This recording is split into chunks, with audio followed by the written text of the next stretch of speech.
Good afternoon and welcome to the City Club of Cleveland. I'm Rick Jackson, senior reporter and a host for IdeaStream. It is September 30th. You're with a virtual City Club forum.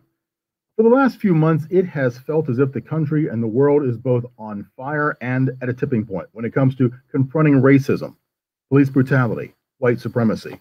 This chapter in our nation's history began the night that George Floyd was killed by police officers in Minneapolis.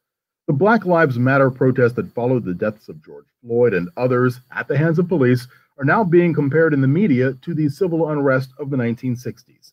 At that time, the national response to the assassination of Dr. Martin Luther King Jr., combined with the ongoing protest over civil rights and the Vietnam War, plunged this nation, already divided, more deeply into turmoil.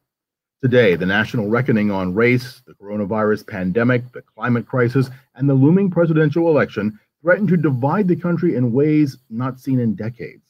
How does this movement compare to the civil rights movement of 1960s? Will these protests result in meaningful change? What lessons can we learn from the past?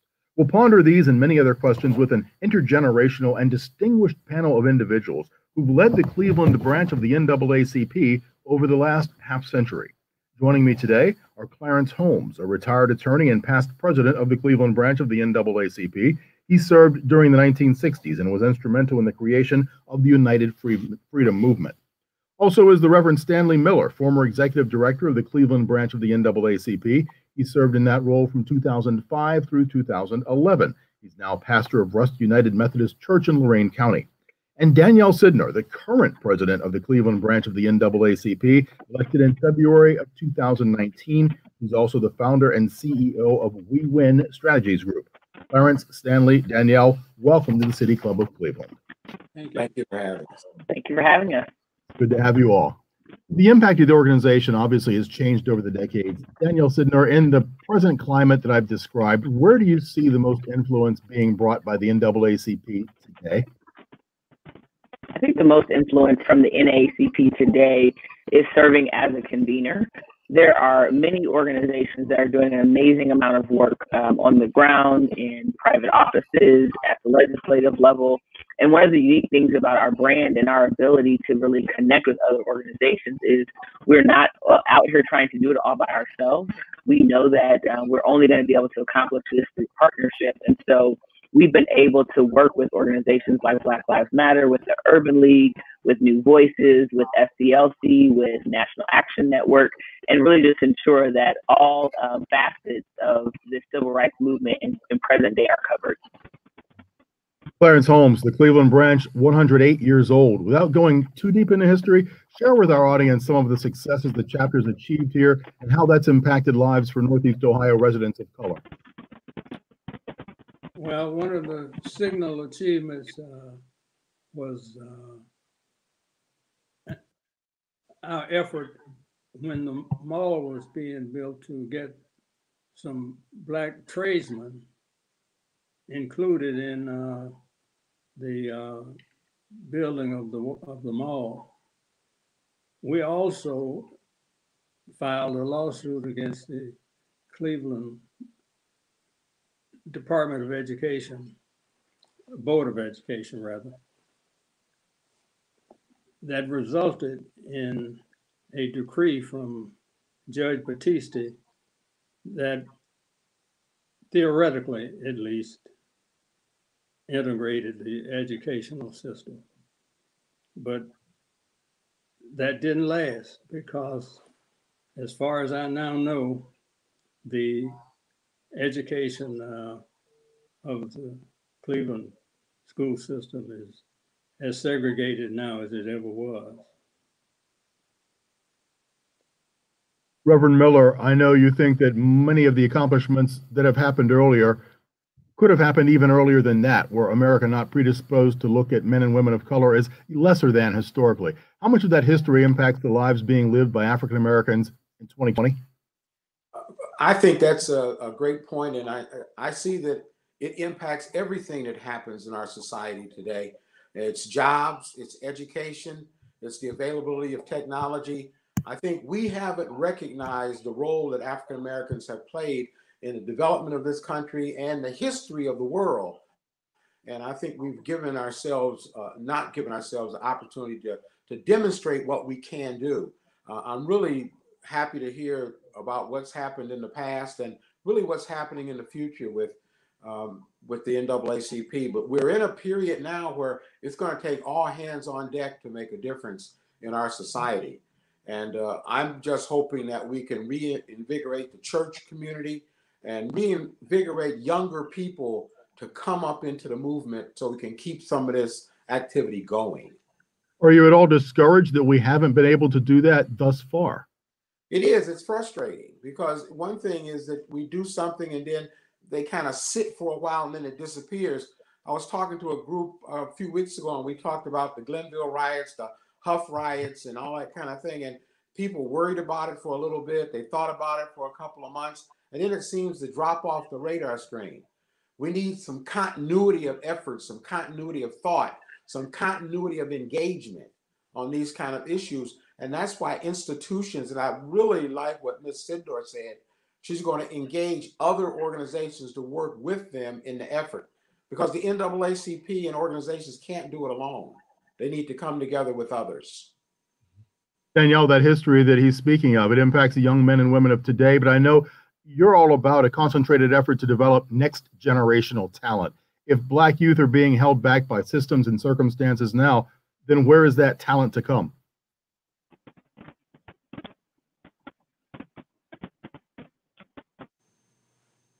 Danielle?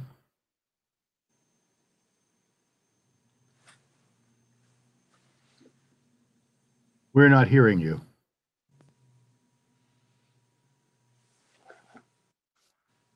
All right, can you hear we me can now? hear you now, yes. I was having some audio issues. If you can repeat Okay, your question. the question was the history that Reverend Miller was talking about. It impacts young men and women of color today, but I know you're all about this concentrated effort to develop next generational talent. But if our Black kids are being held back by systems and circumstances now, where does that talent originate? So I think the talent originates in two places. One, I learned about activism, about advocacy, came from my experiences in my household and in my family. I think the other place is we have social media and we have a lot of different tools now that allow us to connect with people that we maybe ordinarily would not be in normal community with. And so when we're thinking about the ways that we can bring young people in, I think it takes for us as organizations and as leaders to go where young people are, and we can continue to develop talent. I don't think that talent development is something that's actually that challenging, but the intentionality to go after the individuals that we're looking to be in community with sometimes causes us to have to go out of our normal pattern and tactics. And I think about TikTok and some of these other tools that have come around. I mean, you have kids that have millions of followers on TikToks that are doing short, quick videos. And so how are we as organizations tapping into the talent where it is and trying to learn their methodology and their tactics? You're the only one of us on the panel that has kids right now. Would you want them to take the mantle, or would you hope that by the time they're young adults, we've gained enough that the organization isn't as needed to advance causes? I think there's always going to be a need to have organizations that are at the helm of holding this broader system accountable. I think that our government relies on us as members of the community to continue to ensure that it upholds its end of the bargain. However, Rick, I would hope that when my children are my age, and they're not that far away from it, would be in a position to where they're not fighting the exact same battles. I was on another panel earlier last week, and I had 20 years ago talking about the exact same thing. So I want to see us in some sort of better progression, that the battles that they are fighting are on a new level for different wins, and we're not in this same circular fashion of trying to make the same progress. Clarence Holmes, how do we gather support for this new NAACP chapter, led by somebody clearly of another generation? She's younger than the other three of us here. How do we teach new people the value of the organization? Sustained effort. What we need to do is try to enlist the younger generation to come up with some programs that they can adopt, and hope that as we go along that we don't lose our enthusiasm. I think Reverend Miller made a cogent point in saying that we need sustained effort, because we had a lot of enthusiasm back in the 60s, but it died down. And a lot of the people who were our allies, they went back to school. They took jobs with IBM and so forth, and they moved to the suburbs, and they forgot all of the things that they had been advocating for. And now they are, pardon me, they are now well into adulthood, and we don't hear from them anymore. So what we need to do is try, in addition to trying to enlist the younger generation, we also need to awaken the sleeping giant, which are the adults who used to be youth. And I hope, pardon me, I hope that the enthusiasm will not wane and die down like it did from the 60s and 70s. Stanley, jump in there. How do you see us bringing back different leadership? And is there a different dynamic now with Danielle? Female leadership different than the former leadership, mostly men? Well, it's interesting because when I became the executive director, I followed a woman that had been the executive director for years. And she was a great person. Actually, she's an attorney, became a judge, Pauline Tarver.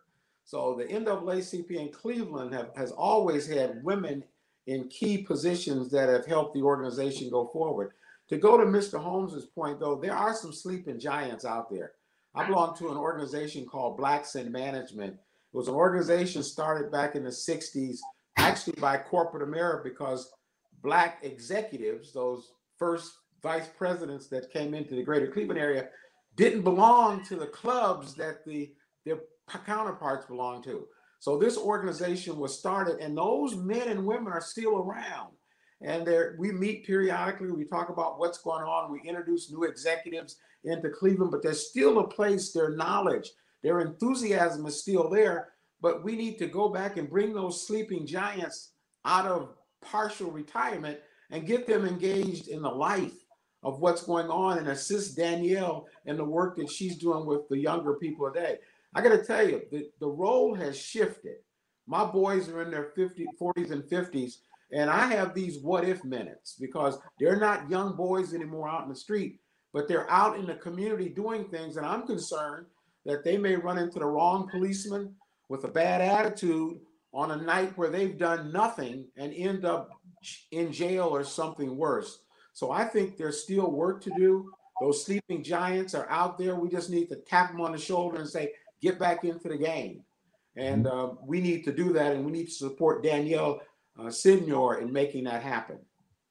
Well, President, it's good to have that support. We were talking before the meeting about the late Representative John Lewis and the good trouble that he had people trying to get into. Is this a perfect time for the NAACP to motivate, to strike, to recruit, to introduce yourselves to this new cadre of potential supporters as we were talking civil rights and more? It absolutely is an opportunity for us to connect. One of the things that I am proud to be is a graduate of the NAACP National Association's Next Gen Leadership. Introduced to the NAACP some years ago, but there's a concerted effort from the national level to try and engage individuals aged 21 to 40 to get acclimated to branch involvement, because one of the things that the association identified is individuals were active sometimes in their family and as a youth, and then they would get active at college, but they had a significant drop off after people graduated college, and they didn't come back into the adult branches until they were NAACP young, which is like 50 years old. And so they're trying to grab those folks that are in that middle of that age range. And I think the program is working well.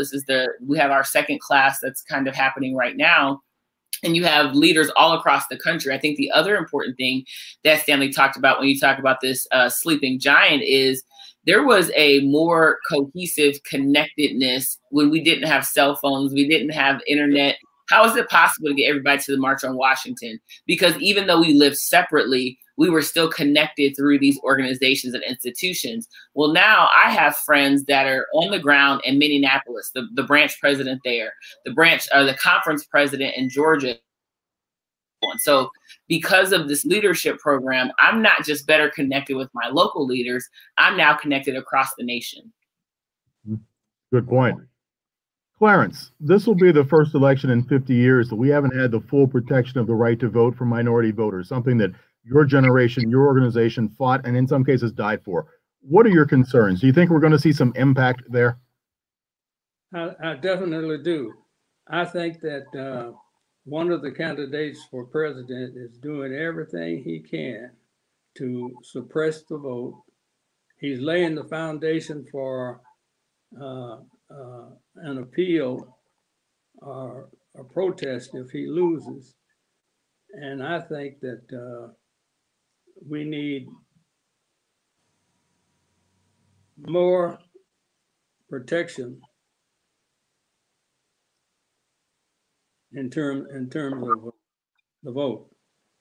And I think that his effort to denigrate the mail-in ballot is probably going to have some effect, and it may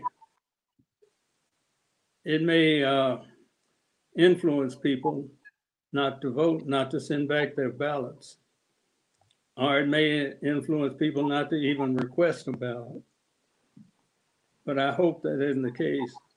But we need to be vigilant, and we need to watch what's going on, and we need to talk up the right to vote and how important it is to vote in this election.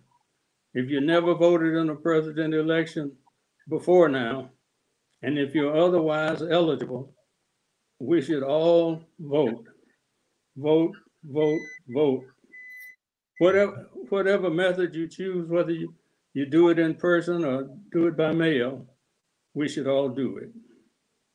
That is a message we continue to hear. Stanley, let me step away from civil rights for a second because we were talking about that loss of full protection. That was a Supreme Court decision. Now we have the possibility of another appointee who could likely not vote the way Justice Ginsburg would have.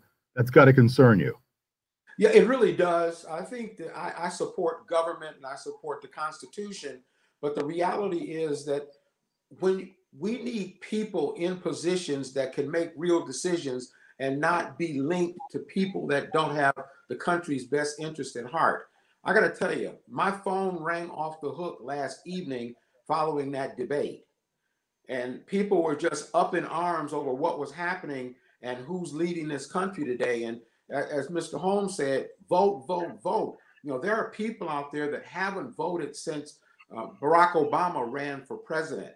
You know, that was a great opportunity. They went out and did it, but they don't realize that now they've been moved off the rolls. They don't even know they're not registered to vote. So there's a whole bunch of work that needs to be done to get people back out in the street and get excited about what's going on. Again, last night scared me to death.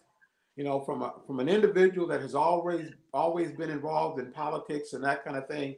This scares me as an election that people aren't going to have the right to vote or understand the issues or get the true information about what the needs are in our society. You know, they're using words like defund the police. Nobody says that. They say direct some money to other things to support the police. But people only hear one side. They go out there and make some radical decisions.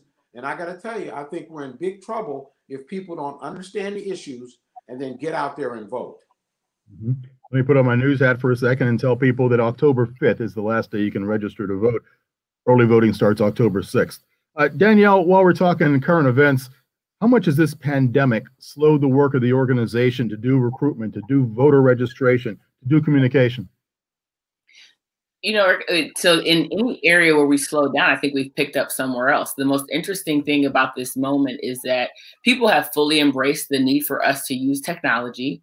We did have to quickly pivot, though, and so I appreciate the fact that I do have members on my team who make themselves available We're doing much more in the way of digital communication. We're utilizing email and Zoom, and we've pivoted our meetings from being in person, but we're still conducting them via Zoom the second Tuesday of every month.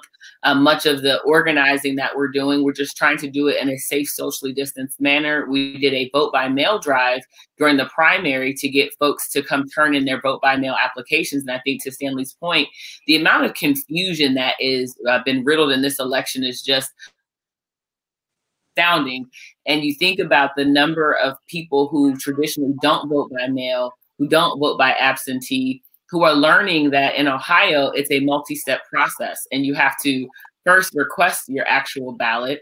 And then when you receive the ballot, take it, fill it out, and turn it in. And even the steps to requesting the vote by mail application were confusing. You get a number of people who put in their birthday instead of today's date, things like that. So we've been really just trying to do our best to use our brand as a way to provide good information. People are confused right now.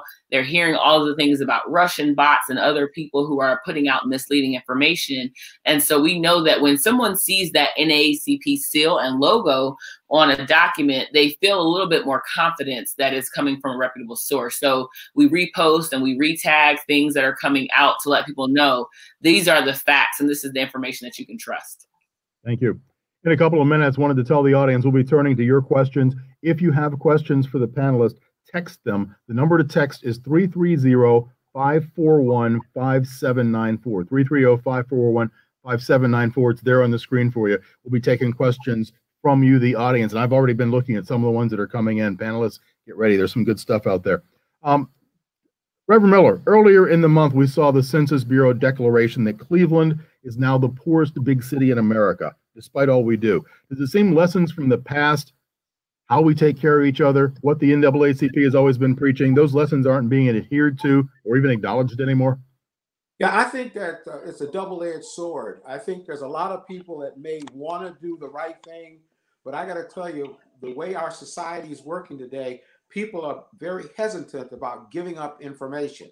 They don't know what's going to happen with the information that they're giving. So I think it's an education program from the standpoint to know where the information is going. And second, to realize that money doesn't come to your community for a census. It's going to go somewhere else. And I'm involved with East Cleveland as the chair of their distress commission out there. And that community needs resources. So we've done some things in East Cleveland to have special programs to do three things: get people to register to vote, make sure people know how to get out and vote to get their ballot, and second, sign up for the census.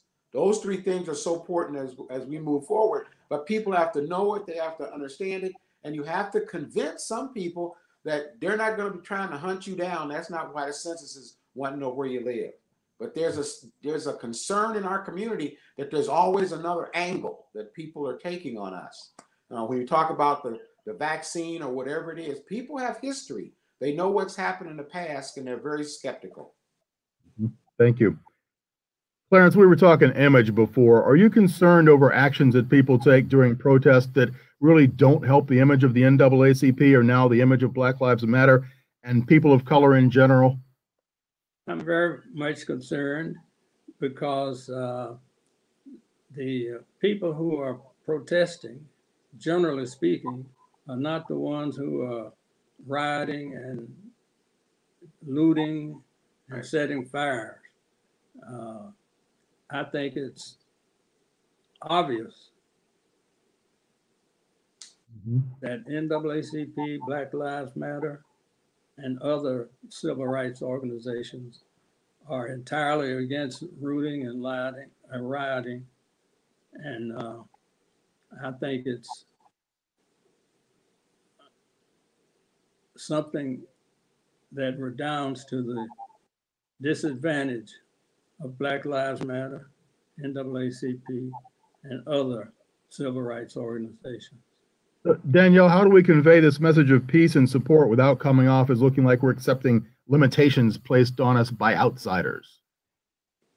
Yeah, I think that the thing about any movement, we look back at the civil rights movement of King and others, and there's always going to be an element of violence, of looting and rioting and any other term that, folks want to add to it.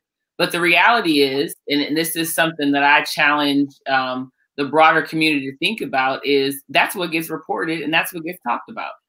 Right. We talk about peaceful protests and somebody walking this, really very little news coverage of that. We talk about the things that happen, that doesn't really get people motivated. And so while we continue to stress nonviolence, we also recognize that many people in power do not get uncomfortable until something that they care about is challenged. And when their peace is challenged, you hear the rallying cry, no justice, no peace. When their peace is challenged, all of a sudden people want to come to the table and they want to talk.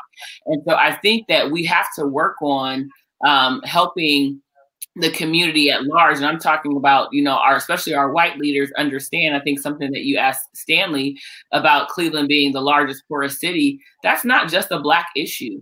That is an issue of leadership at every level of our community. Business leaders that don't identify that their choices not to put broadband internet service in Black communities lead to us being the poorest, largest city. When you have certain zip codes that know that they're not going to have internet connection. You have certain zip codes that don't have grocery stores. You have certain zip codes that don't have high quality access to education and healthcare.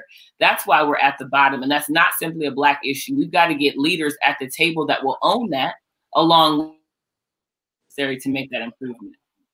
Let's follow that, Reverend Miller. Let's just throw it out there. How much do white people need to be involved in the programs of the NAACP? I mean, racism goes both ways if you're not careful. Well, with Danielle sitting right here, the organization was started by a group of people, whites and Blacks. That's how it started. And for years and years, it operated that way. And I will tell you that even today, there are friends that I have on Facebook that support everything the NAACP does. We don't get them engaged anymore. We've kind of said we can do it by ourselves too often. But we need to reach out to the folks that no matter what color they are, they support the same issues. I'm going to tell you, and I'm probably by myself on this, but I believe a lot of the vandalism that we see happening during some of these protests are paid people to do it, because there's a benefit to certain people that they have chaos right now because of things going on in Washington, D.C. I really believe that there's some people behind some of the violence that's happening that just pay to get some stuff done just to keep the noise going. But I think there's people in all communities that support the work of the NAACP. I got to go back in history and say that it was started by people of all races, and we need to keep them all engaged. Did we have white faces in the rallies, in the effort back in the 60s? Yes, we did. But I don't think, Reverend Miller, that we are saying we can do it by ourselves. I think what has happened is that the whites who were allied with us back in the 60s and 70s have withdrawn. They have moved to the suburbs, and they don't want to stir things up. And they just are the sleeping giant, as I mentioned before. I don't know how to access that former enthusiasm. And now you said a lot of people, a lot of whites are in concert with the programs of the NAACP, but where are they? They need to make known their support other than just verbalizing that they're good people. Yeah, that's a great point. But if I put my history hat on again, I remember there was a period back in the 60s where a group of African American organizations came out and basically put a wedge between the whites that were in the NAACP and the African Americans. They say we didn't need them. Where was that? They walked away. You got to remember. Where was that? That wasn't in Cleveland. Yes, it was in Cleveland. Well, not while I was president. Okay, I didn't say it was NAACP did it. I'm saying that organizations came in and took the place of the NAACP, where they said they didn't need the white community to be part of the struggle that we were in. When I was down at the march, the first march that happened in Cleveland, there was a very diverse group of people that were out there marching, different ages. They had young kids out there. I was out there with my video camera. I saw it. When we got about the city hall, the complexion of the organization changed and the attitude of the people that were there changed, and it became violent. So there are people out there that want to be with us and want to help, but we got to invite them and let them know that they're part of the process. Thank you. Thank you all. We're going to convert here to some of the audience questions. Just to remind everybody who's with us today, Clarence Holmes was a retired attorney and past president of the Cleveland branch of the NAACP, served during the 60s. Reverend Stanley Miller is the former executive director of the Cleveland branch. He served in the role from 2005 to 11. Danielle Sidnor is the current president of the Cleveland branch, elected in February of 2019, also founder and CEO of the We Win Strategies Group. I'm going to turn to your questions now. The text number to add questions to this list, and it's a good list already, is 330-541-5794. The first question really for Mr. Holmes, you wanted to know how the NAACP in Cleveland organized for the March on Washington way back in the day. We organized by including various organizations, the Urban League, the Jewish Community Federation, CORE, and other organizations, some of whose names I can't remember. And we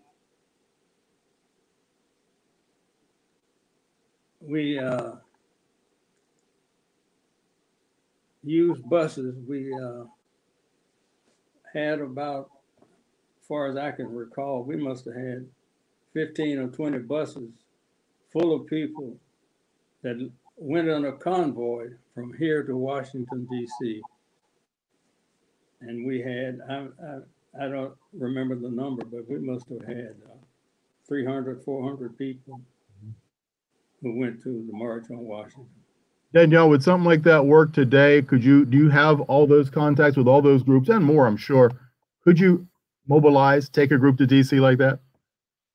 You know, I think it's interesting in this moment that we have a lot of what I would say is online activism, right? You have people who feel like their space to serve is to get their message out that way. And it is more of a struggle today to get people to physically be present. I think that a part of it is some people believe that some of those tactics don't work anymore. You know, we go out in the streets and we march, and then what happens? And so tactics sometimes have pivoted. I would say based on what we're seeing happening now, though, we do have people more energized to physically show up for activity, whether it be the march or the protest, the freedom walk that we did on Juneteenth. People want to be amongst other people.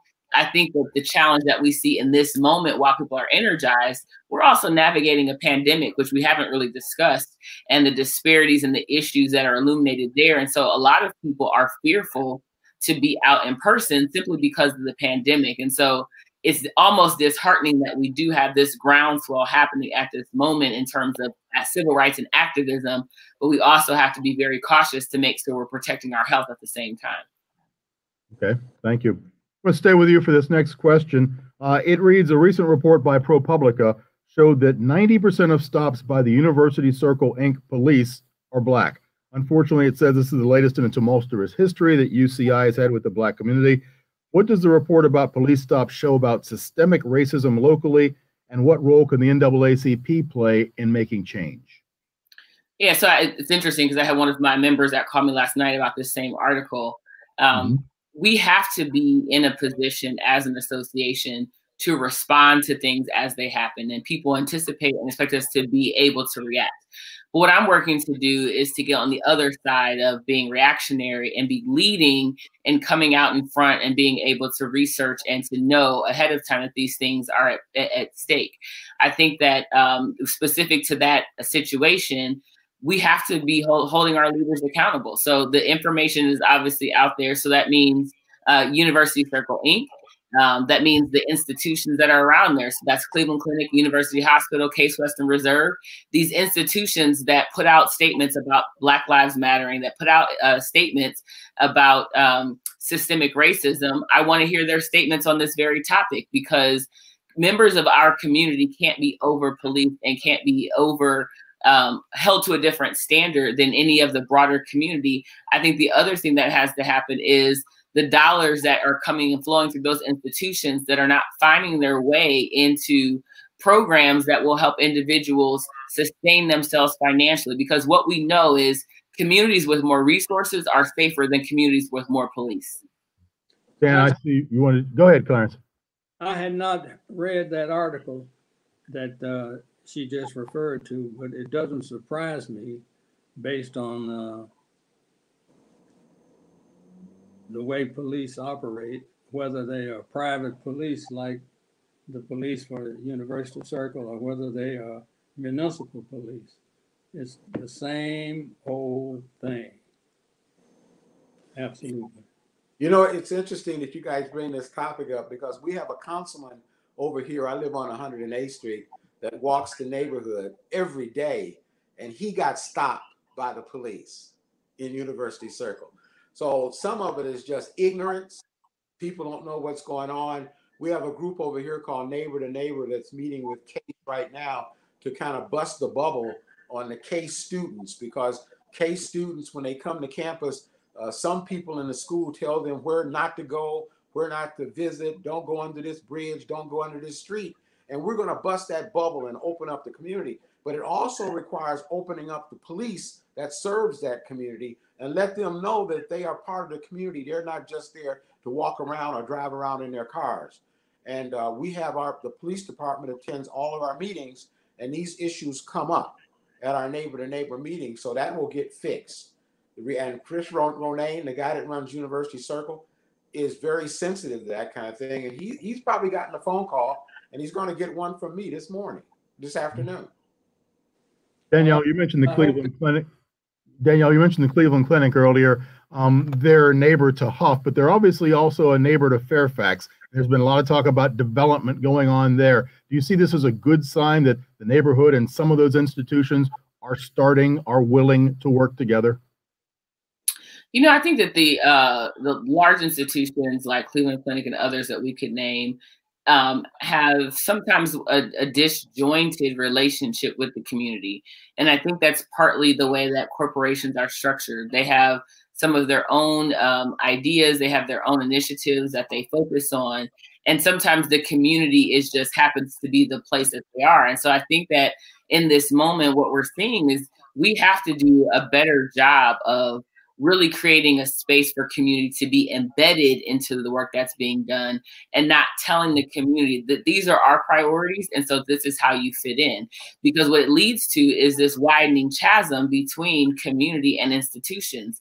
And you can't have a thriving organization if the community around you is grappling and struggling with the very health disparities that you're charged with solving and leading on. You look at Fairfax and you look at Hough, and they have some of the highest rates of obesity, of other, comorbidities that lead to issues. We look at COVID-19, where we see it disproportionately impacting Black and Latinx communities, and we have such rich hospital systems in our community. So it just makes, to me, everyone have to kind of look internally and say, what have we done to deny the community the proper level of access to the resources that we have inside these institutions?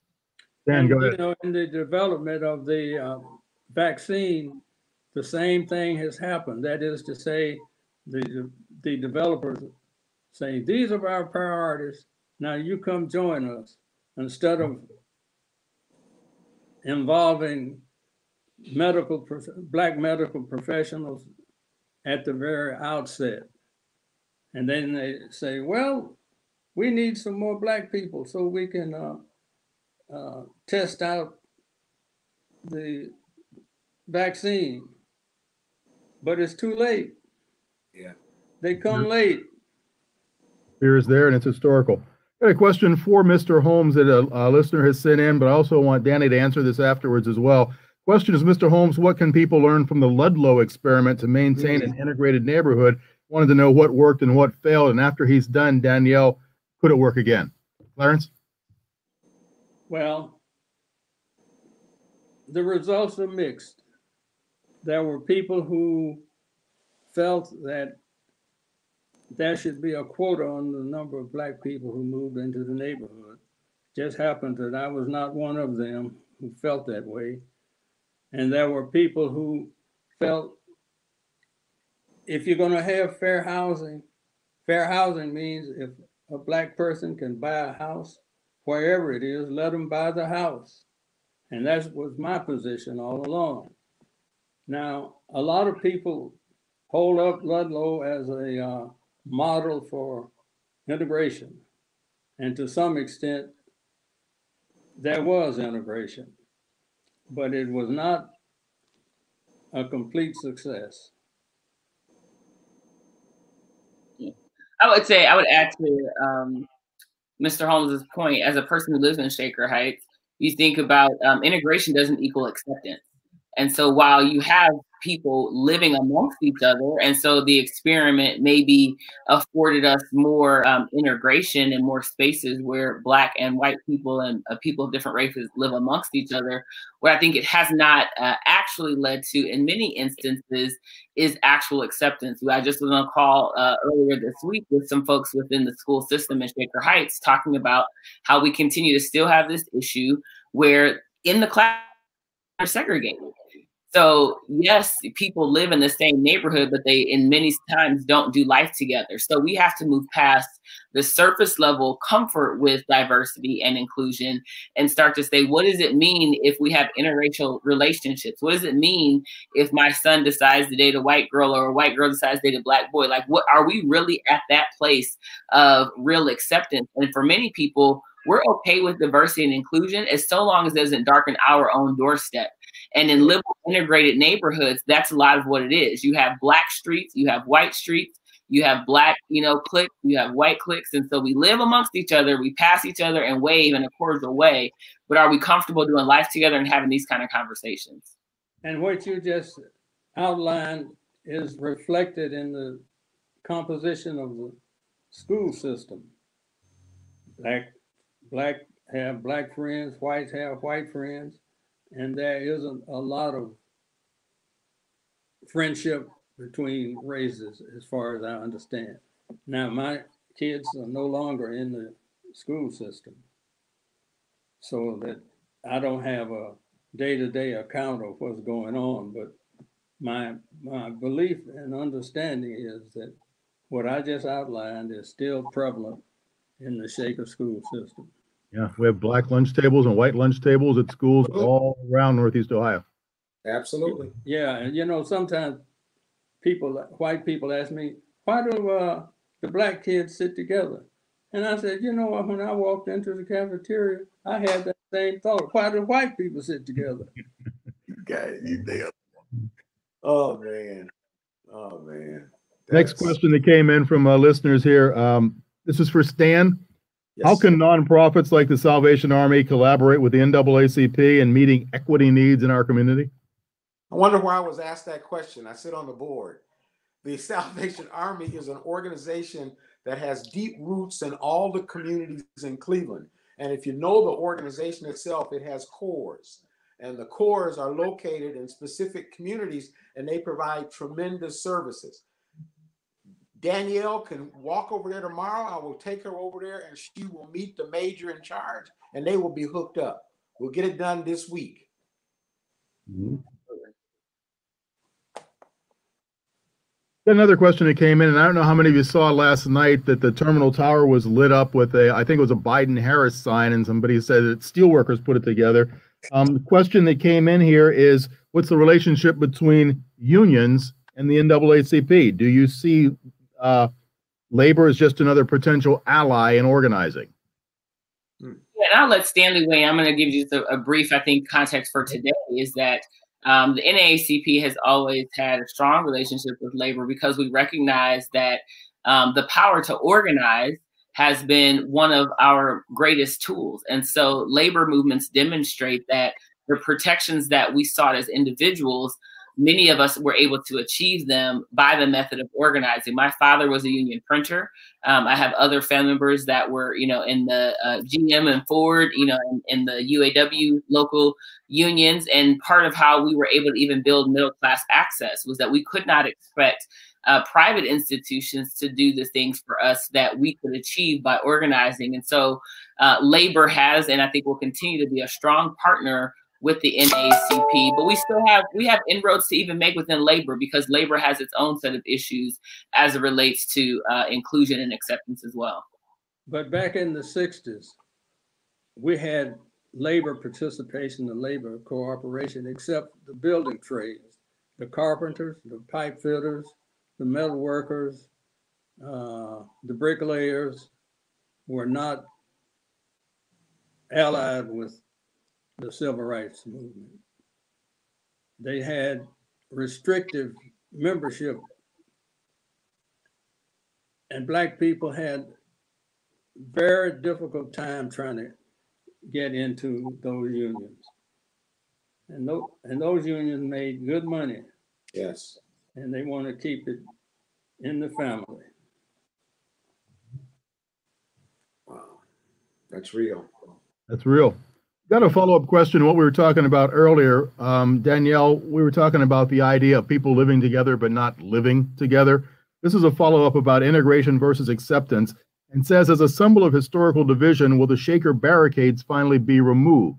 And for people who don't know the area, Shaker and Cleveland butt up against each other around Lee Road, and there are physical concrete barriers that keep people from crossing over. When I was a member of Cleveland City Council, that was an issue then, and it still is an issue now. They have not been removed, and as far as I can tell, they have no intention of removing those barriers. Yeah. No, it's interesting because I do have two sons, and my youngest son is probably the more righteous indignation, and he gets in and has his ability to kind of convey the things that are frustrating him. And as we drive down Scottsdale and we get to either end, especially as he's a new driver and he gets frustrated about not being able to just simply turn into his neighborhood, it caused him to do some more research to understand how we got to this place.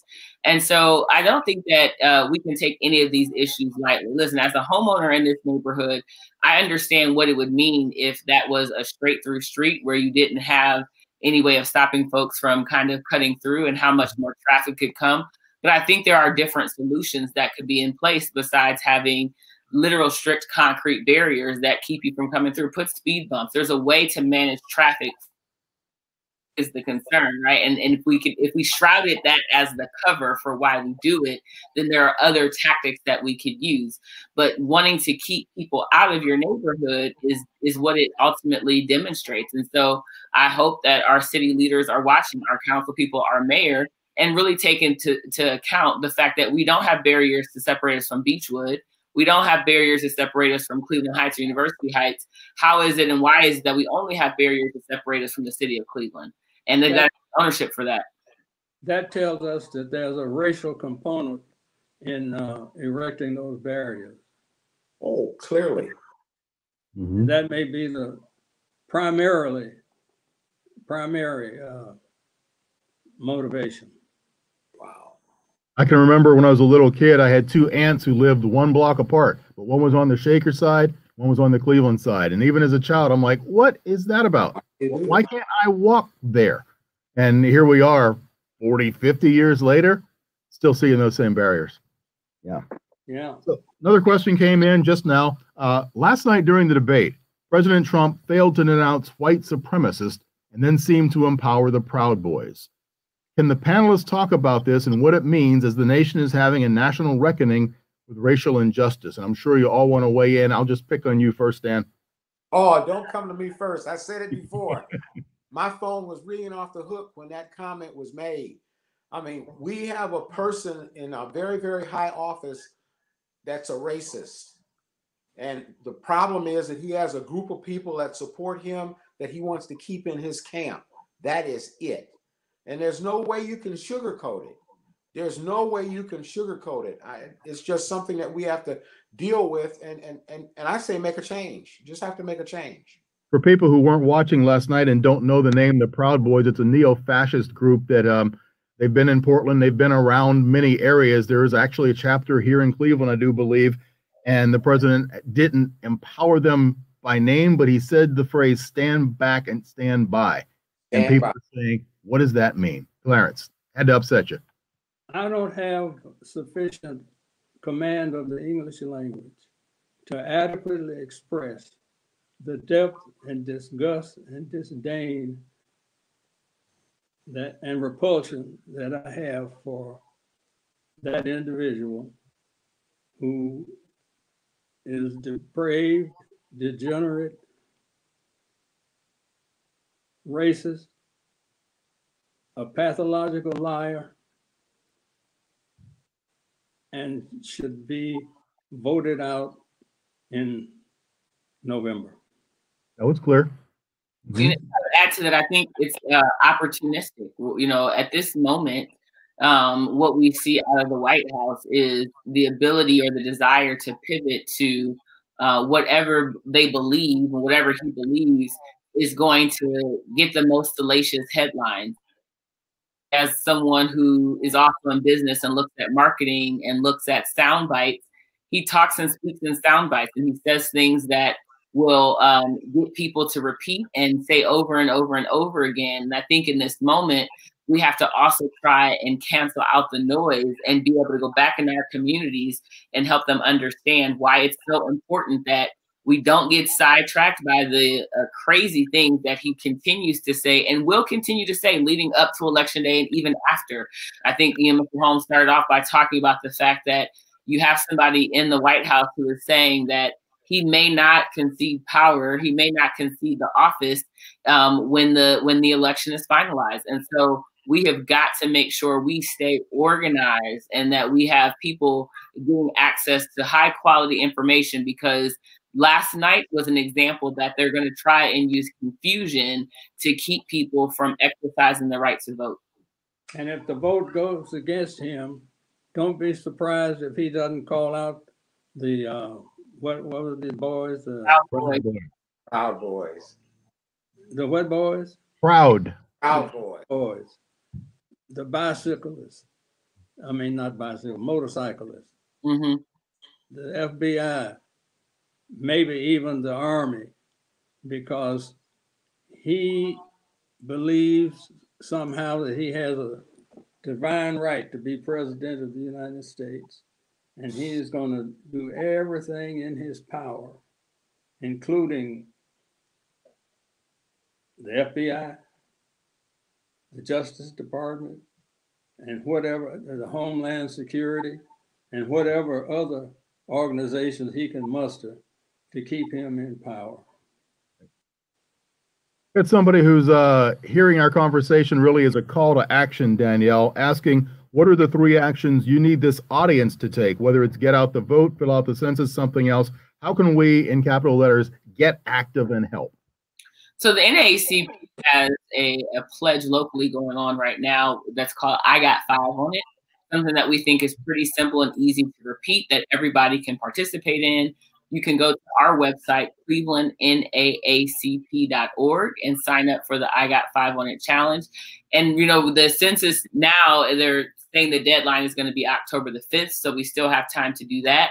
We're encouraging you, when you take the pledge to register to vote if you're not already registered, to pledge to make your voting plan and get out to vote, and then also to complete your census, but not stop there, but talk to 5 more people about it. Give us 5 phone numbers that we can text to remind to do these things. What we recognize, again, someone asked Mr. Holmes this question earlier, how do we organize for the March on Washington before all this technology? We talked to people in our community. If we could just get back to having conversations, instead of just passing by each other in the car and passing by each other on the street, ask your neighbor, ask your cousin, ask your mom, ask your dad, are they registered to vote? Do they have their... And the second thing I would say is when we think about voter mobilization, there are going to be many barriers when it comes time to election day to early vote. So think about ways that you, as just a regular citizen, can volunteer to assist people in your community. You have seniors that are going to struggle with transportation that may want to get out to exercise their right to vote. And the final thing is thinking about 18-year-olds, newly turned 18-year-olds, and those that will be 18 by election day. A lot of people don't realize that their 17-year-old who's going to be 18 by November the 3rd, can register to vote now. So let's get the next generation of people involved and engaged today, because the decisions out of the White House are going to impact them. So they should be deciding on who's going to make those decisions. Right. They got 40, 50 years left on the planet. Maybe we don't. So, although I'm crossing my fingers. Okay. You mentioned the idea of getting together. A question came in: with many Black churches not physically meeting right now, what role can clergy play in community organizing and the current movement for equity and justice? Is that to me? Sure. You want it to be? No, I would just say they have Take it. to take the first step. Danielle talked about doing something. Yes, you got to do something. There's no reason a church can't meet with the church down the street and say, let's have a meal together. Can't we worship together? There's something that a church can do with another church that's in the neighborhood to move this ball along. And we just don't do it. We get so comfortable where we are right now that we won't step out to get to know the best of one another. And I feel very strongly about it, only because, again, I have a church down in Oberlin. There's two churches, two United Methodist churches in town. The white United Methodist Church and the Black United Methodist Church. And we're what, 4 blocks apart? Unacceptable. Unacceptable. And those churches need to do something to come together, even if it's periodically, just to get to know the best of one another. And we're doing it in Oberlin, but other communities can do the same thing. They can. You're talking about pre-COVID. What about right now? Is there something that churches can be doing right now when we're only meeting in groups of 25 or less? If they're Zooming, you could give the other church your Zoom address and they can come to the service. Yeah, I think what we're doing with, some of the faith community, again, like that vote by mail drive that we did at University Circle United Methodist Church. We stayed outside, we stayed socially distanced. We encouraged people to just drive up. They could fill out their voter registration form in their car. They could fill out the vote by mail application in their car. Churches have physical buildings that people know, and so that's a great way for them to participate in this moment. There's still things that we can do with physical distancing that are in person that allow people to engage. The other thing is that there are a lot of families that are in need right now because of COVID. People have lost jobs, so you have more churches. I was on a call with Pastor Jenkins, and she was talking about the fact that you have the amount of food that they're giving out through their food pantry has, quadrupled during the pandemic. And so the faith community is still engaging and connecting with people one-on-one. And I think what they can do in this moment is just add on to what they're voting, make sure they are talking about the census, and then, working with organizations like the Naacp to try and connect people with other resources that are available in the community. Excellent. And if the Board of Elections decide to place drop boxes throughout the county, the churches would be a good place to have boxes, because many church members vote and they know where the church is. And I hope that, I think there's a lawsuit still pending, but Still pending, yeah. It is. Right. that the outcome is such that many drop boxes are placed throughout the county rather than one box per county. That's insane. With more than 1 million people here, it certainly is. Well, that is about our time for the day. I want to thank each of you for joining us for the forum. We've been discussing Cleveland race relations from the civil rights movement to Black Lives Matter. Joining us were Clarence Holmes, a retired attorney, past president of the Cleveland branch of the NAACP, the Reverend Stanley Miller, former executive director of the Cleveland branch. He's now pastor at Rust United Methodist, as he mentioned, and Daniel Sidner is the current president of the Cleveland branch of the NAACP, founder and CEO of the We Win Strategies Group. Thank you all for a great and glorious conversation. Thank you very much. Thank you. Be well. Thank you. Today's forum was sponsored by AARP of Cleveland. We are deeply grateful for their support for this important conversation. Additionally, we offer gratitude to Cleveland Votes and University Circle, Inc., community partners on today's forum. This forum also is a part of One Community Reads Racial Equity in America. That's happening now through December 2020. The 9 library systems in Cuyahoga County, along with the City Club and other partners, have curated a series of online events with writers, speakers, and activists to help residents of Cuyahoga County learn about racial justice issues from a variety of sources. Visit onecommunityreads.org for more info and to share your thoughts and your reactions and your ideas for how to advance racial equity in Cuyahoga County. All of the City Club virtual forums are sponsored by Bank of America, the Cleveland Foundation, Eaton, the George Gund Foundation, Nordson, the Northeast Ohio Regional Sewer District, and PNC, and the many more generous sponsors and members and donors listed on the website at cityclub.org/thank you. You can join them in supporting their work when you make a contribution online or become a member at cityclub.org. I'm Rick Jackson of IdeaStream. Thank you for joining us today. Our forum is now adjourned.